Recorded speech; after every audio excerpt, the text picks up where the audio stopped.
Assalamualaikum, nama saya Nalina binti Sapirana. Hari ini saya ingin membentangkan tentang zaman gelap. Pengenalan kepada zaman gelap ialah kejatuhan Rom Barat pada tahun 476 Masihi yang telah membawa kepada berakhirnya zaman ini dan bermulanya zaman pertengahan di Eropah. Seterusnya ialah perubahan masyarakat dan budaya di Eropah. Eropah mengalami beberapa zaman penting yang telah mengubah masyarakat dan budayanya. Zaman pertengahan di Eropah dibahagikan kepada tiga, iaitu zaman peringkat awal, peringkat kemuncak dan peringkat akhir. Seterusnya, pada peringkat akhir zaman pertengahan ini muncul zaman Renaissance, iaitu kira-kira 1350 Masihi sehingga 1600 Masihi.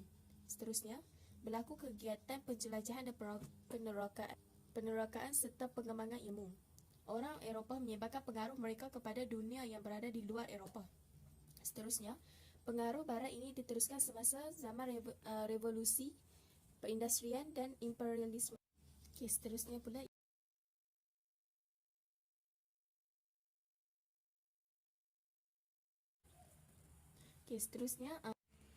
ini ialah carta kepada sistem feudal. Seterusnya, golongan raja sebagai penaung utama dalam sesebuah negara dan memiliki tanah secara mutlak. Pembesar berkhidmat kepada raja mendapat naungan pihak istana dan dianugerahi tanah. Rakyat memberikan khidmat kepada golongan tuan tanah ataupun pembesar. Seterusnya pula ialah perubahan pada zaman kemuncak pertengahan di Eropah, iaitu gereja memainkan peranan sebagai institusi yang universal dan menjadi ejen pertanyaan. Ekonomi meningkat dengan hasil pertambahan penduduk. Hal ini dapat dilihat melalui peningkatan aktiviti pertanian dan kemajuan perdagangan yang dihasilkan oleh penduduk.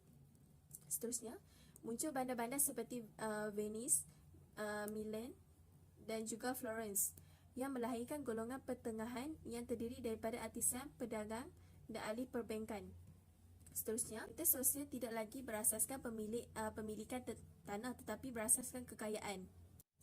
Perubahan politik berlaku apabila rakyat mula terlibat dalam golongan politik melalui institusi parlimen bagi memenuhi tuntutan rakyat. Perubahan ini memberikan hak politik pada rakyat dan hubungan terjadi. Kesimpulan yang dapat saya ambil daripada zaman gelap ini ialah zaman gelap telah membawa beberapa kesan negatif kepada masyarakat di Eropah. Seterusnya, pengaruh gereja Katolik meluas telah menyempitkan gaya pemikiran masyarakat di Eropah. Dan yang terakhir ialah sistem pemerintahan di Eropah yang sangat lemah.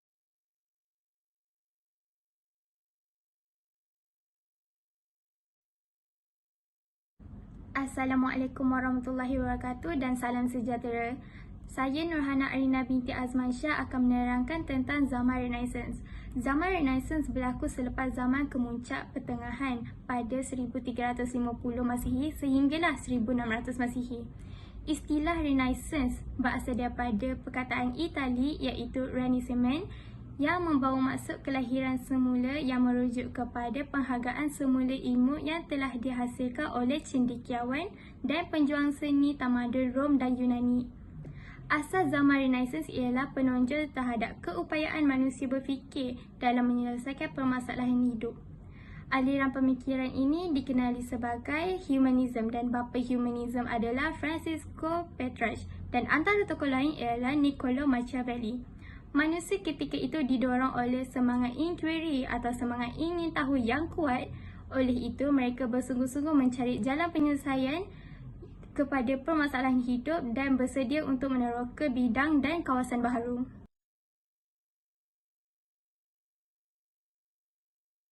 Zaman Renaissance bermula di Itali pada abad ke-14 dan berkembang ke Eropah Barat sehingga abad ke-17. Itali menjadi persimpangan utama dan pusat perdagangan kerana kedudukan geografiknya yang strategik dikelilingi oleh Laut Mediterranean. Selain itu, pertembungan budaya, bahasa dan agama menjadi pusat perkembangan idea baharu. Aktiviti perdagangan menyebabkan kemunculan pedagang kaya. Mereka berperanan mengindahkan bandar dan menjadikan tumpuan para seniman dan cendekiawan. Menjadi patron atau penaung kepada para pelukis, ahli muzik, saintis dan penulis. Mencemburui pencapaian Bandar Florence yang diindahkan oleh keluarga Medici iaitu golongan penguasa gereja di Rom juga berhasrat untuk mengindahkan Bandar Rom. Tetapi pihak gereja tidak bersedia menaungi ahli saintis dan matematik kerana khawatir dicabar tentang pemikiran gereja Katolik. Para saintis menekankan faedah serta penggunaan arkeologi untuk menerangkan sesuatu fenomena alam. Sebaliknya, gereja Katolik menekankan penjelasan tradisional. Kes Galileo Galilei merupakan konflik dan perselisihan pendapat antara pihak gereja dengan ahli sains dan matematik. Pihak gereja amat mencurigai para ahli saintis ketika itu telah memberikan tumpuan kepada seni lukisan dan seni ukir. Contohnya, Paus Julius II telah mengupah pelukis dan pengukir terkenal sahaja seperti Leonardo da Vinci, Raphael dan Michelangelo untuk mencantikkan dan menghiasi gereja dan katedral di Rom dengan ukiran dan lukisan.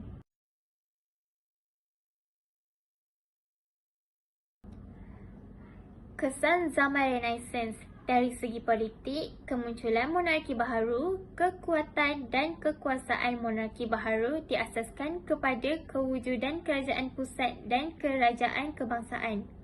Kekuasaan baharu diperkukuhkan dengan amalan pembayaran cukai secara langsung kepada kerajaan pusat. Kuasa gereja dan bangsawan merosot apabila kuasa raja bertambah kukuh. Dari segi ekonomi, kegiatan ekonomi sara diri semakin pupus.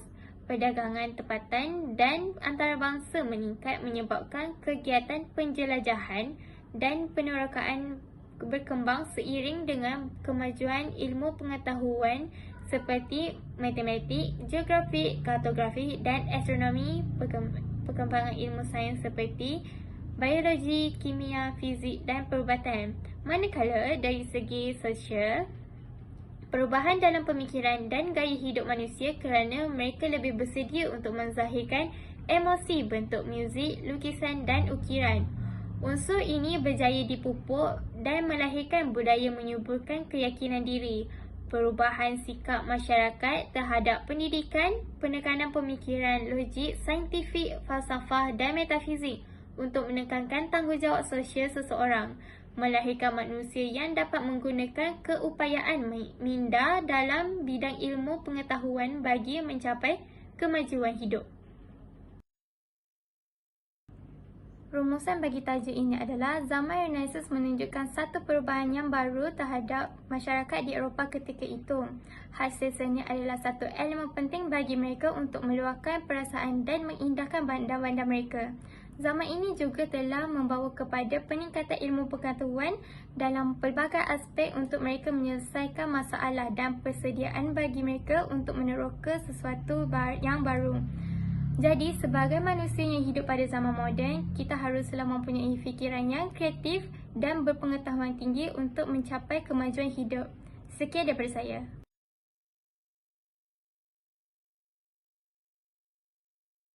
Bismillahirrahmanirrahim. Assalamualaikum warahmatullahi wabarakatuh. Nama saya Nuruliana binti Syarul Nazril dari kelas DAS 1A. Saya ingin membentangkan tentang tajuk Gerakan Reformation. Gerakan Reformation ialah satu gerakan yang berlaku di Eropah Barat pada abad ke-16. Perkataan Reformation itu berasal daripada perkataan reform yang bermaksud melaksanakan perubahan atau pembaruan terhadap sesuatu untuk menghasilkan sesuatu yang lebih baik atau membentuk sesuatu yang baru.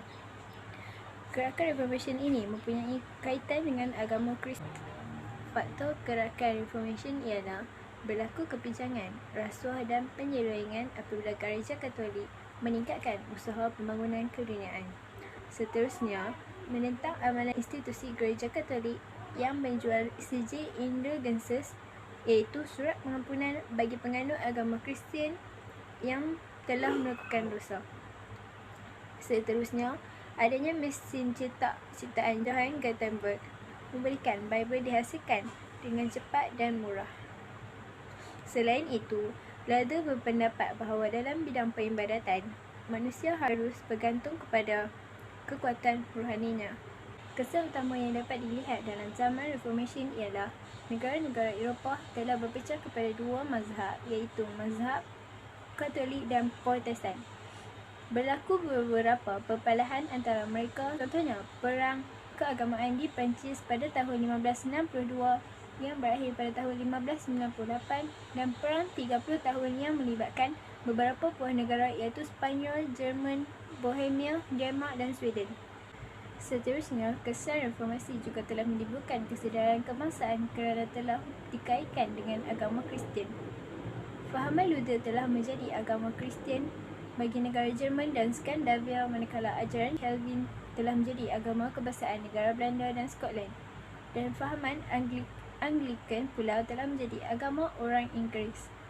Agama Kristian Katolik telah menjadi agama rasmi bagi negara Spanyol, Portugal, Poland, Perancis dan Ireland.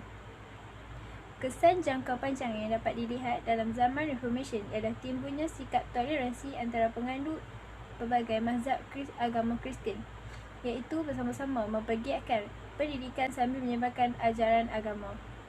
Zaman ini juga telah memperlihatkan keruntuhan kuasa gereja. Dapat satu gambar yang menunjukkan penjualan sijil indulgences di gereja Katolik. Kesimpulannya, zaman ini juga telah memperlihatkan keruntuhan kuasa gereja. Seterusnya, pemilik gereja mesti amanah dalam melakukan tugasannya. Saya mendapat sumber rujukan daripada buku teks sejarah tingkatan 4. Sekian, terima kasih. Assalamualaikum kepada Ustaz Izzuddin dan kawan-kawan saya. Dalam tajuk saya adalah ada pendahuluan sumbangan rekaan sains dan teknologi, pengkhususan pengeluaran dan cara penggunaan teknologi. Okey, kita terus kepada pendahuluan. Yang pertama iaitu revolusi perindustrian tahap kedua tercetus di Jerman pada akhir abad ke-19. Yang kedua, revolusi ini telah menyebabkan perkembangan pesat dalam aspek teknologi, kewangan dan kejuruteraan manusia. Revolusi perindustrian di Jerman telah meninggalkan kesan yang mendalam dalam aspek politik dan sosial. Kejap lagi kita akan tengok apakah kesannya. Okey, seterusnya sumbangan revolusi pertanian kepada revolusi perindustrian. Yang pertama, revolusi pertanian telah menjadikan modal dalam revolusi perindustrian. Maksudnya kat sini, setiap apa yang revolusi perindustrian nak bangunkan, modalnya tercetus daripada revolusi pertanian. Maksudnya dia nak bina jentera, dia nak buat jentera. So, dia akan revolusi pertanian, dia akan bagikan modal kepada revolusi perindustrian untuk diorang bangunkan diorang punya apa yang diorang nak bangun. Contohnya macam mesin, dia nak buat jentera, diorang dapat modal daripada revolusi pertanian. So yang kedua, makanan pula mencukupi untuk menampung permintaan pekerja kilang. So pekerja kilang tidak ada sesiapa yang terkecuali. Maksudnya semua cukup. Diorang punya makanan, diorang punya minuman semua cukup. Tak ada yang kelaparan, tak ada yang lapar, tak cukup makan, tak kenyang, semua cukup. So sebab revolusi pertanian kan kaya dengan apa? Dengan makanan, minuman. So diorang dapat bagikan makanan dekat pekerja kilang ni dengan cukup lah. Tak ada yang lapar, tak kenyang, semua kenyang. Yang ketiga, Britain tidak bergantung kepada import makanan luar. Maka dana import dapat digunakan untuk pelaburan industri. Dekat sini kita dapat faham iaitu negara Britain dia tak bergantung kepada negara luar untuk mendapatkan sumber makanan. Sebab diorang ada pertanian diorang sendiri. So, dekat situ diorang dapat import kat negara lain. Diorang dapat hantar dekat negara China, dekat India, dekat Australia. Okey, seterusnya. Yang ketiga, rekaan sains dan teknologi, revolusi perindustrian. Yang pertama, James Watt membaiki enjin rekaan Thomas Newcomen. Dekat kanan belah atas, James Watt ni dia telah membaiki enjin rekaan Thomas Newcomen. Maksudnya dekat sini James Watt ni dia power lah. Dia dapat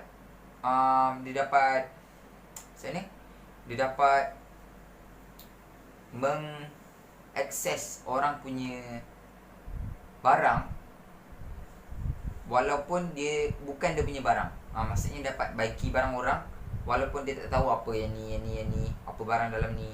So dekat sini dia power lah. Yang kedua, J. Hargreaves mencipta alat pemintal benang.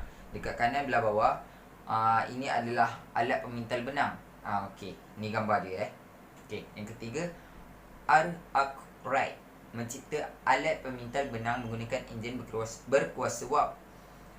Enjin berkuasa wap ni dekat atas ni contoh dia punya proses. Ni enjin berkuasa wap. So dia menggunakan proses enjin berkuasa wap ni untuk mencipta ni alat pemintal benang yang dekat bawah ni. So korang dapat tengok dengan dia gunakan enjin berkuasa wap tu dapat cipta alat pemintal benang. Okey, seterusnya 4. Pengkhususan pengeluaran revolusi perindustrian. Pengkhususan dibuat kerana pemodal ingin mengawal kos. Yang kedua, majikan dan pekerja kian mahir dalam bidang yang dipilih.